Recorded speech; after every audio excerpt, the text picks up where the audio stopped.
Hi, fifth graders. It's Mrs. Port. I'm here to talk to you about day 3 of your writing packet. What you need to do for the writing part of this is you need to organize your information into a graphic organizer. So an easy graphic organizer that you've probably seen from 4th grade is called a Foursquare. I'm going to show you how to fold it now. So you have a piece of paper, you fold it this way, and then you fold it this way. And then I always fold it down in the middle too, like so that I have a little part in there. That little part's going to be for my title and for my topics, okay? So as you can see, I've already started writing on my graphic organizer here about the major battles of the Revolutionary War. This first square right here is for your introduction. The second square is for your body paragraph 1. Third square, body paragraph 2. Fourth square, body paragraph 3. This square in the center, like I said, is for the title and then your 3 body paragraph topics. And then on the back, I just add my conclusion. Okay, so the first thing that you're going to do, so yesterday and the day before, so day 1 and day 2, you already read your articles and you've highlighted it. Miss Owens talked you through how to do that, okay? So I'm going to take those same articles that I read, they're right here. I'm going to take those same articles and I am going to start writing, okay? The first paragraph that I'm going to start is right here. As you can see, I color-coded it. To begin with is my transition words that I'm going to use, and I've used transition words on all of my paragraphs so that it goes with the flow. Okay. The next part is your topic sentence, which is written in green, as you can see. And then underneath that, I have my 3 key details. Then over here, I have what's called a D and a Q, and this stands for definition and quote, because you want to back up your information with things that you got from your article. Okay, so the first thing I did is I decided to title it The 3 Battles of the Revolutionary War. My body paragraph 1 is going to be about Lexington and Concord. Body paragraph 2 is the battles of Saratoga. Body paragraph 3 is about Yorktown. So I'm going to go up here and I am going to start my first paragraph. So as you can see, I started my first paragraph, like I said, with my transition word and my topic sentence so that the reader knows what this paragraph is going to be about.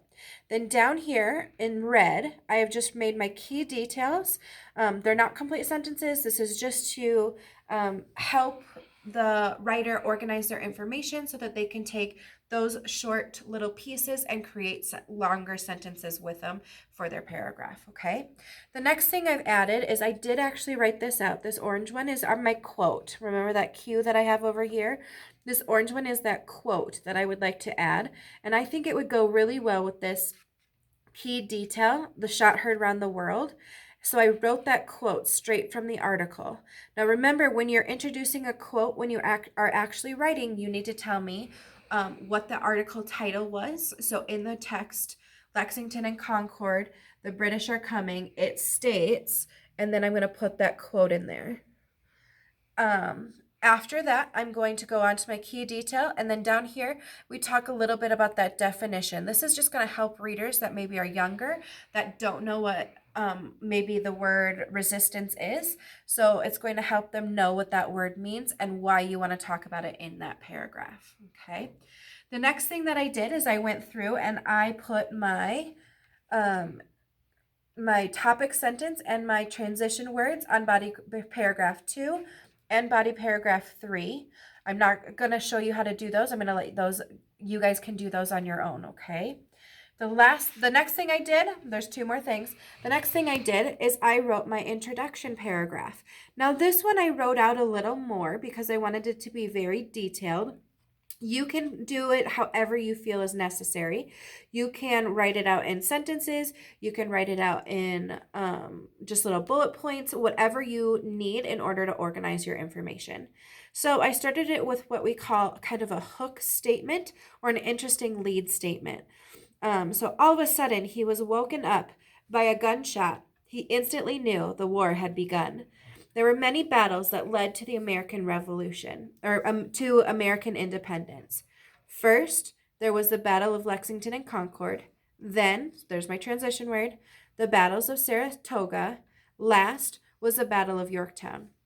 And then my wrap up. WU stands for wrap up.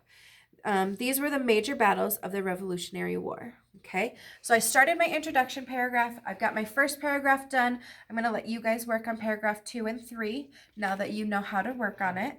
And the last thing I'm going to do for day 3 is work on that conclusion paragraph. Okay, so if you use your checklist, which is right here, you know that you know everything that you need to have in your graphic organizer to help you have a good paper here, a good essay.